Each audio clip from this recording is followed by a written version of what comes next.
BTST trading एक ऐसी trading strategy होती है जिसमें ट्रेडर्स मार्केट के लास्ट आवर में ऐसे स्टॉक्स में पोजीशंस बनाते हैं जिनमें अगले दिन ओपनिंग में एक बड़ा मूव आने की हाई प्रोबेबिलिटी होती है।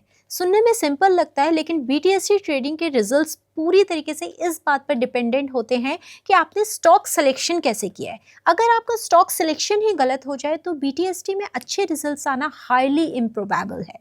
तो इसीलिए आज के वीडियो में हम बात करेंगे बीटीएसटी ट्रेडिंग की। बीटीएसटी ट्रेडिंग क्या होता है और ट्रेडिंग स्ट्रैटेजीज से ये कैसे डिफरेंट है, आपको क्यों करनी चाहिए, और सबसे इम्पॉर्टेंट बीटीएसटी ट्रेडिंग में सही स्टॉक सिलेक्शन कैसे करना है और कैसे इन स्टॉक को सिलेक्ट करने के बाद आपने एक step by step trading strategy बनानी है। लेकिन वीडियो को शुरू करने से पहले अगर आपने चैनल को सब्सक्राइब अभी तक नहीं किया है तो please hit the subscribe button, और बीटीएसटी जैसे स्विफ्ट एग्जीक्यूशन ट्रेडिंग के लिए धन ऐप को डाउनलोड करना बिल्कुल ना भूलें। तो चलिए लेट्स स्टार्ट। तो सबसे पहले बात करते हैं कि बीटीएसटी ट्रेडिंग एक्चुअली होता क्या है। देखिए, बीटीएसटी ट्रेडिंग एक टाइप का ट्रेडिंग स्टाइल होता है जो शॉर्ट टर्म ट्रेडर्स या मोमेंटम ट्रेडर्स के लिए एप्ट होता है। इसमें ट्रेडर्स कोशिश करते हैं कि वो लास्ट ट्रेडिंग आवर में यानी कि 2:30 से 3:30 के बीच में पोजीशंस को इनिशिएट करें, बाय साइड पोजीशंस को, और अगले दिन मॉर्निंग सेशन में या ओपनिंग में अपने प्रॉफिट को बुक कर लेते हैं। इसमें हम बेसिकली 2 घंटे के लिए अपने स्क्रीन का एक्सपोजर होता है। लास्ट ट्रेडिंग आवर में हम ये देखते हैं कि हमने किस स्टॉक में बाय पोजीशन बनानी है, एंड फर्स्ट ट्रेडिंग आवर में नेक्स्ट डे की हम देखते हैं कि हमने कहाँ पे प्रॉफिट बुक करना है। जो प्रॉफिट एक्सपेक्टेशन होती है बीटीएसटी ट्रेडिंग की, वो होती है लगभग 1 से 1.5% के बीच में। इससे ज़्यादा हम एक्सपेक्ट नहीं करते हैं। और एक चीज़ और है बीटीएसटी ट्रेडिंग में कि जब भी हम बीटीएसटी ट्रेडिंग करते हैं, बेसिकली हम क्या कोशिश कर रहे हैं, हम एक्सपेक्ट कर रहे हैं कि स्टॉक में गैप अप ओपनिंग होगी, एक स्ट्रॉन्ग ओपनिंग होगी। बाकी शॉर्ट टर्म ट्रेडिंग स्टाइल्स के मुकाबले बीटीएसटी ट्रेडिंग काफ़ी डिफरेंट लॉजिक पे वर्क करता है, क्योंकि देखा जाए तो इंट्राडे ट्रेडिंग में आप पूरे टाइम स्क्रीन पे रहते हैं और 6 घंटे तक आप ये देखते हैं कि कौन से स्टॉक को आपने बाय करना है, कहाँ पे एंट्री लेनी है, कहाँ पे एग्जिट करना है और कहाँ पे आपने प्रॉफिट बुक करना है। लेकिन बीटीएसटी ट्रेडिंग में हम लार्जली 2 आवर्स के लिए ट्रेडिंग करते हैं। ठीक है, इसी ट्रेडिंग आवर में हमने एंट्री भी लेनी होती है और एग्जिट भी करना होता है। तो इसके पीछे लॉजिक क्या है, क्योंकि यही काम जो लोग 6 घंटे के लिए कर रहे हैं वो सिर्फ 2 घंटे में कैसे हो रहा है। देखिए, इसके पीछे मार्केट फंक्शनिंग का एक बहुत बड़ा लॉजिक होता है। अगर हम मार्केट के पूरे वर्किंग टाइम की बात करें, सुबह 9:15 बजे मार्केट खुलती है, शाम को 3:30 बजे बंद होती है। लगभग 6 आवर्स ऑफ ट्रेडिंग आवर्स हमारे पास होते हैं। इन 6 पार्ट्स को हम बांट सकते हैं 3 मेन पार्ट्स में। जैसे कि मॉर्निंग के फर्स्ट 2 ट्रेडिंग आवर्स एक रोल प्ले करते हैं, फिर मिड मॉर्निंग सेशन होता है जो कि 11 बजे से 1 बजे तक या 1:30 बजे तक होता है, और उसके बाद आता है 2 से 3:30 बजे का वक्त। ये तीनों टाइम पीरियड में जो स्टॉक्स की वोलेटिलिटी होती है वो डिफरेंट तरीके से वर्क करती है। अगर आप कुछ टाइम से ट्रेडिंग कर रहे होंगे जैसे निफ्टी या बैंक निफ्टी या स्टॉक्स में, तो आपने नोटिस किया होगा कि जैसे ही कोई स्टॉक जो है जब खुलता है, जब मार्केट खुलती है, या तो उसमें स्ट्रॉन्ग ओपनिंग आपको देखने को मिलती है, गैप अप हो सकता है, गैप डाउन हो सकता है, या फिर फर्स्ट ट्रेडिंग आवर में आप देखते हैं कि स्टॉक ने एक नया हाई बनाया या फिर नया लो बनाया। यही वो टाइम पीरियड होता है जब आपको सबसे ज़्यादा ब्रेकआउट्स देखने को मिलते हैं, विपसॉस देखने को मिलते हैं, और इवन फेक ब्रेकआउट्स भी देखने को मिलते हैं। फिर जब आप देखेंगे कि 11 से लगभग 1:30 बजे तक का जो टाइम पीरियड होता है, उसमें स्टॉक्स जो है एक रेंज बाउंड सेशन में चले जाते हैं। बहुत ज़्यादा वोलेटिलिटी आपको स्टॉक्स में या इंडाइसेस में नहीं देखने को मिलती है। और उसके बाद फिर से जो आपको ब्रेकआउट या ब्रेकडाउन देखने को मिलते हैं, वो देखने को मिलते हैं 2 बजे के बाद।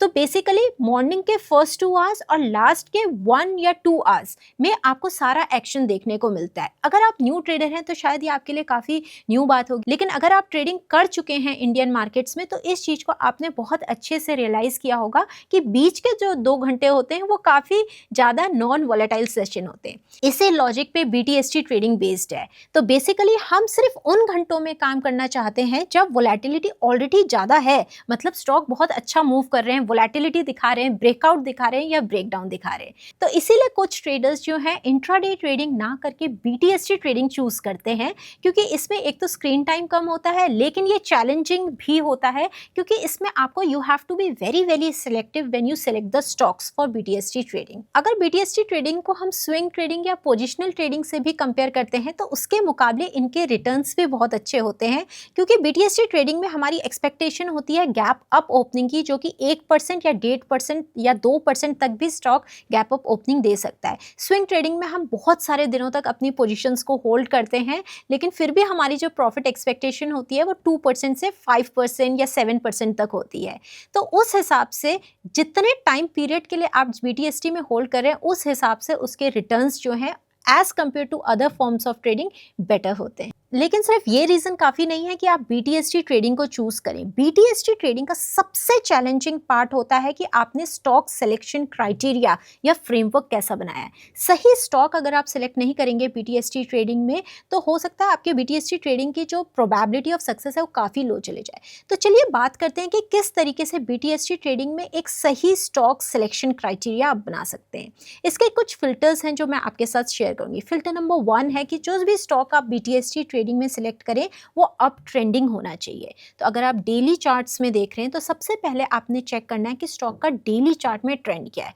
उसके साथ आपने ये देखना है कि आर्ली चार्ट में स्टॉक का ट्रेंड क्या है। इसे हम मल्टी टाइम फ्रेम एनालिसिस भी कहते हैं, यानी कि हम एक बड़े टाइम फ्रेम पे पहले स्टॉक का ट्रेंड चेक करेंगे।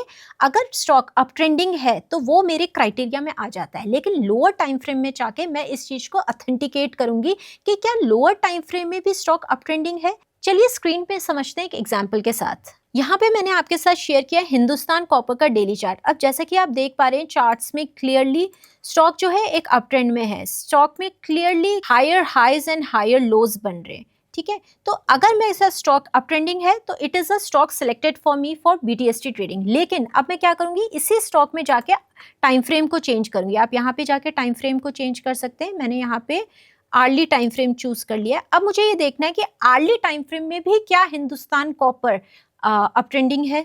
तो जैसा कि आप देख पा रहे हैं मैंने यहाँ पे आर्ली चार्ट लगाया है और ये अप ट्रेंडिंग लाइंस मैंने डेली टाइम फ्रेम के हिसाब से ड्रॉ किया है, लेकिन यहाँ पे भी वो लाइंस वैलिड हैं, विच मीन्स कि स्टॉक डेली चार्ट और अर्ली चार्ट दोनों में अप ट्रेंडिंग है। सो ये क्राइटेरिया यहाँ पे हमारा सक्सेसफुल होता है। बट बिकॉज मेरा एग्जीक्यूशन 15 मिनट टाइम फ्रेम में हो रहा है तो मैं फर्दर इसको कंफर्म करना चाहूँगी 15 मिनट्स टाइम फ्रेम में जाके। तो चलिए देखते हैं कि 15 मिनट्स टाइम फ्रेम में कौन सा ट्रेंड एग्जिस्ट कर रहा है। अब देखिए यहाँ पे मैंने हिंदुस्तान कॉपर के चार्ट को 15 मिनट टाइम फ्रेम में चेंज कर दिया है, पर अगेन मुझे ट्रेंड वही दिखाई दे रहा है, ठीक है। तो तीनों जो चीज़ें हैं वो मेरी सिंक में है। डेली चार्ट में, आर्ली चार्ट में और 15 मिनट चार्ट में जो मेरा ट्रेंड है वो अप ट्रेंड ही है। कई बार ऐसा भी होता है कि हम देखते हैं कि स्टॉक डेली चार्ट में तो अप ट्रेंड में है, लेकिन जब हम उसको लोअर टाइम फ्रेम में ले जाते हैं तो वो अप ट्रेंड नहीं, एक डाउन ट्रेंड होता है या फिर एक रेंज में हमें स्टॉक दिखाई देता है। तो ये चीज़ का ध्यान आपने बिल्कुल BTST ट्रेडिंग में रखना है, क्योंकि हमें ऐसे स्टॉक्स को सिलेक्ट करना है जो हाई मोमेंटम स्टॉक्स हैं।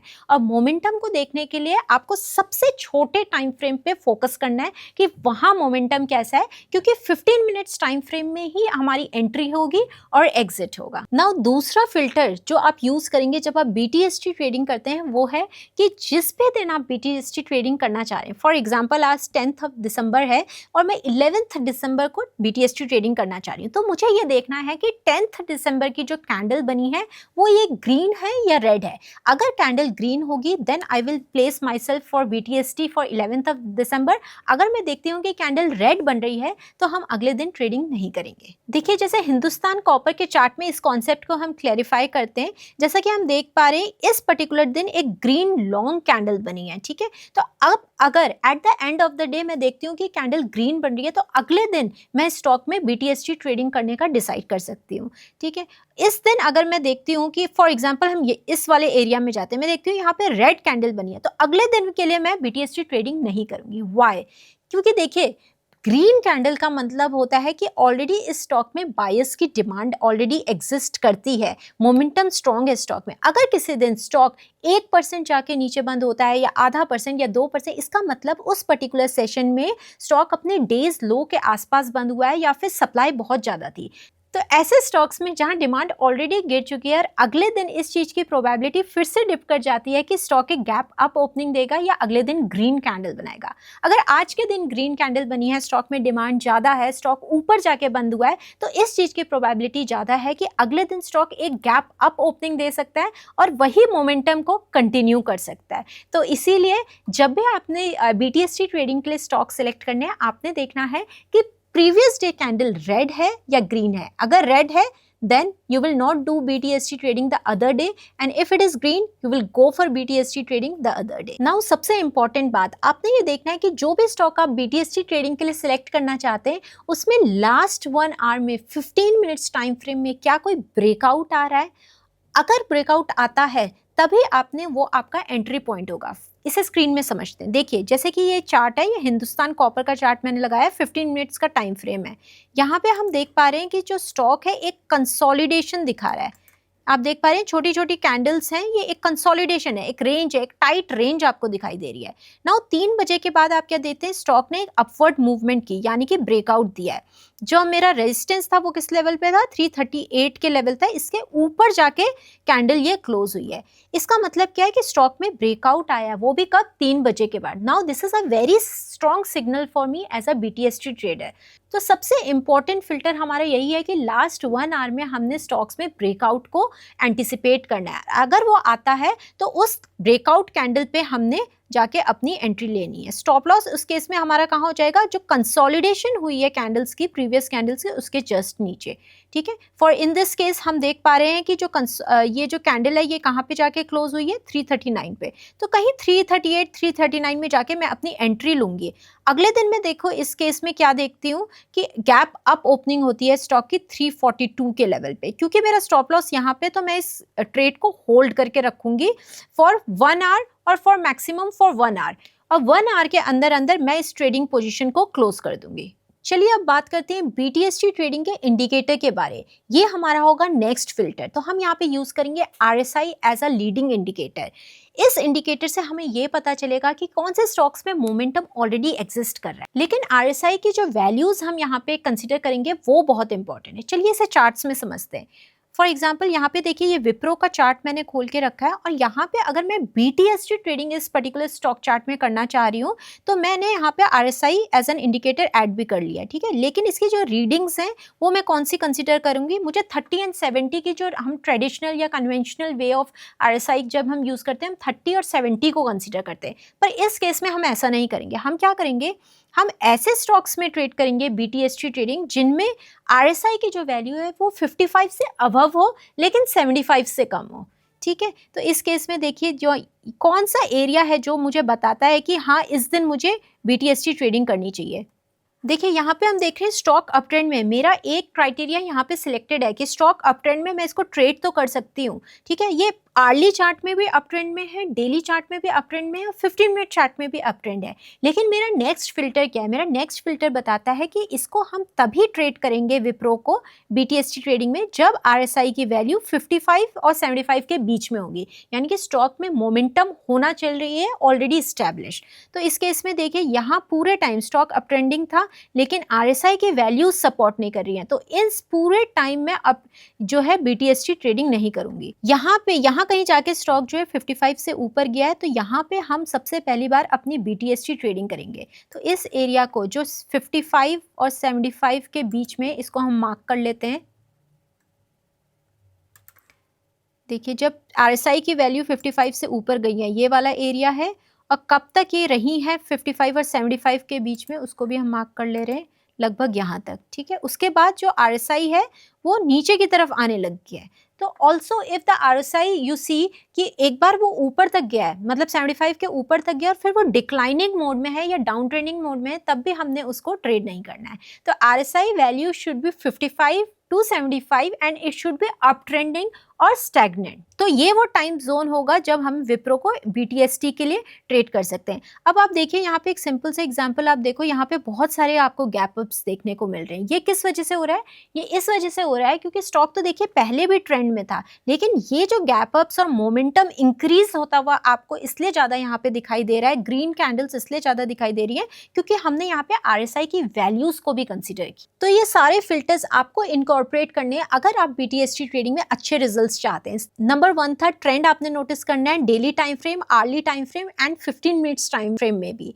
उसके बाद आपने नोटिस करना है RSI की वैल्यूज क्या है। उसके बाद आपने नोटिस करना है कि क्या 15 मिनट्स टाइम फ्रेम में आपको कोई ब्रेकआउट्स देखने को मिल रहा है। This is very important because यही वो टाइम पीरियड होगा जब आपने एंट्री लेनी है और साथ में एग्जिट भी हमारा छोटे टाइम फ्रेम पर ही होगा। चलिए अब देखते हैं रियल चार्ट्स में कि इन सारे फिल्टर्स को लगा के किस तरीके से हमारे बीटीएससी ट्रेडिंग के रिजल्ट्स आते हैं। मैं आपके साथ शेयर कर रही हूँ विप्रो का डेली चार्ट।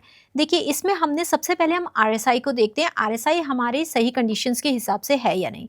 यहाँ पे आरएसआई की वैल्यू 55 से ऊपर जाते हुए मुझे दिखाई दे रही है। इन दो जोन्स में मैंने दो वर्टिकल लाइंस खींची हैं जिनके बीच में आरएसआई की वैल्यू अप ट्रेंडिंग है और 55 से 75 के बीच में। ठीक है, तो ये मेरा क्राइटेरिया सेट है। अब मुझे देखना है कि प्रीवियस डे कैंडल, एक तो स्टॉक अप ट्रेंडिंग होना चाहिए, वो हमने चेक ऑलरेडी कर लिया है। अब हमने देखना है कि प्रीवियस डे कैंडल मेरी ग्रीन होगी तभी अगले दिन मैं बीटीएसटी ट्रेड लूंगी। तो इस केस में this day is previous day candle is green. तो इस दिन देखते हैं हमारी गैप अप ओपनिंग कैसे हुई थी। देखिए यहाँ पे स्टॉक क्लोज हुआ था हमारा 248 के लेवल में, अगले दिन ओपनिंग है कितने पे हुई है, 250 के लेवल पे, यानी कि लगभग 1% का गेन मुझे गैप अप ओपनिंग से ही मिल गया। आफ्टर गैप अप ओपनिंग मेरे पास जो टाइम का बफर है वो 1 घंटे का है। तो 1 घंटे में क्योंकि गैप अप ओपनिंग हुई है और स्टॉक ने स्ट्रांगली क्लोज किया, तो हो सकता है मेरा जो एग्जिट हो वो 251 252 के अराउंड हो। जो हमारी प्रॉफिट एक्सपेक्टेशन यहाँ होती है बीटीएसटी ट्रेडिंग में, जैसा मैंने आपको बताया 1 से 1.5% मैक्सिमम। सो 1% या 1.25% भी मुझे मिलेगा तो मैं यहाँ पे एग्जिट कर जाऊंगी। अब देखते हैं कि दूसरे दिन, क्योंकि ये ग्रीन कैंडल है तो अगले दिन फिर से मैं बीटीएसटी ट्रेड करने का ट्राई करूंगी। तो देखिए स्टॉक ने क्लोजिंग दी है 251 में, आरएसआई मेरे लिए सही है। और अगले दिन जो स्टॉक की ओपनिंग होती है वो कहाँ पे हुई है, 256 में, यानी कि 5 पॉइंट्स, यानी कि ऑलरेडी 2% गैप अप से स्टॉक खुलता है। ठीक है, हमने कब बीटीएसटी ट्रेड नहीं लेना है अब इस स्टॉक में, जब आरएसआई की वैल्यूज जो है वो हमें नीचे जाते हुए दिख रही है, 75 के लेवल तक आया, वहां से फिर वो डाउन ट्रेंड में लोअर हाइज बन रहे, तब हमने यहाँ पे बीटीएसटी ट्रेडिंग को रोक देना है। इस हिसाब से आप देखेंगे जब आप इन फिल्टर्स को लगाएंगे तो आपको बहुत कम दिन ऐसे मिलेंगे जब आप एक पर्टिकुलर स्टॉक में ट्रेड कर पाएंगे। अब देखिए स्टॉक तो ऑलरेडी अप ट्रेंड में है ये पूरे महीने, 2-3 महीने, ठीक है, लेकिन हम सिर्फ 3-4 दिन ही बीटीएसटी ट्रेड कर रहे हैं। एक और चार्ट में इसको समझते हैं। देखिए ये हिंदुस्तान कॉपर का चार्ट है, अगेन मैंने सेम क्राइटेरिया यहाँ पे लगाए हैं। हमको चाहिए RSI up trending values between 55 to 65 and BTST trading हम तब करेंगे जब प्रीवियस डे की कैंडल ऑलरेडी ग्रीन हो। तो उस हिसाब से मेरे पास कितने दिन आते हैं, देखिए जो वर्टिकल लाइंस मैंने खींची है ना, उसके अगले दिन हमने बीटीएसटी ट्रेड किया है। इस दिन मैंने बीटीएसटी ट्रेड इनिशिएट किया, अगले दिन गैप अप ओपनिंग हुई है 251 में और क्लोजिंग पहले दिन कितने पे हुई थी, 248 के लेवल पे। ठीक है, तो ऑलरेडी 1% का गैप अप है एंड सब्सिक्वेंट कैंडल भी आप देख रहे हो कि बहुत लॉन्ग ग्रीन कैंडल बनी है। इसी हिसाब से अब देखिए ये रेड कैंडल है तो इस दिन मैं ट्रेड नहीं करूंगी, अगेन ये रेड कैंडल है तो इस दिन मैं ट्रेड नहीं करूंगी। Now this is a green candle, RSI is also between 55 and 75 and it is still rising, तो इस दिन मैं ट्रेड करूंगी ये वाली वर्टिकल लाइन पे। अब देखिए यहाँ स्टॉक की क्लोजिंग हुई थी 282 पे एंड अगले दिन जो ओपनिंग हुई है वो लगभग 283.5 पे हुई है। ठीक है, एंड क्योंकि ये ओपनिंग के बाद हमें देख रहा है लॉन्ग ग्रीन कैंडल, तो इस चीज की हाई प्रोबेबिलिटी है कि फर्स्ट ट्रेडिंग आवर में आपका स्टॉक बढ़ता ही चला गया हो। क्यों? क्योंकि इसमें विक भी कोई नहीं बनी है, नीचे की तरफ शैडोज भी नहीं है, इसका मतलब वोलेटिलिटी बहुत कम रही है स्टॉक। तो इस हिसाब से अब आप देखिए ये वाला जो दिन है which is 30 September, green candle है, इस वाले दिन भी आरएसआई मेरा 75 से ऊपर है। यहाँ पे क्लोजिंग कितने पे दी है स्टॉक ने, 319 पे, एंड अगले दिन ओपनिंग कितने पे हुई है, 324 में, विच इज 5 पॉइंट्स, नियरली 2%। तो इस तरीके से देखिए स्टॉक तो बहुत लंबे टाइम तक ट्रेंड में रह सकता है, लेकिन ट्रेंडिंग स्टॉक में भी पुल बैक्स देखने को मिलते हैं, आरएसआई की वैल्यू आपको सपोर्ट नहीं करेंगी, तो सारे दिन आपने बीटीएसटी नहीं करना है। बीटीएसटी ट्रेडिंग करने के लिए आपको 30 दिन में शायद सिर्फ 2 दिन मिलेंगे या 3 दिन मिलेंगे, and that is why it is so much different from intraday trading, कि आपको you have to be very very selective. ठीक है, तो ये एक तरीके से अच्छा भी है ट्रेडर्स के लिए कि वो कम ट्रेड करते हैं, पर सिर्फ उन दिनों में ट्रेड करते हैं जब उनके प्रॉफिट होने की प्रोबेबिलिटी ज़्यादा होती है। तो इस तरीके से ये बीटीएसटी ट्रेडिंग का फ्रेमवर्क मैंने आपके साथ शेयर किया है। अगर आपको ये वीडियो अच्छा लगा है या आपको ये टेक्निकल इंसाइट्स पसंद आई हैं तो please give this video a thumbs up, और अगर आपके कुछ इनपुट्स हैं तो आप कमेंट सेक्शन में अपने क्वेश्चंस डाल सकते हैं। I will see you very soon in the next video. Thanks for watching, bye bye. Investments in the securities market are subject to market risk. Read all the related documents carefully before investing.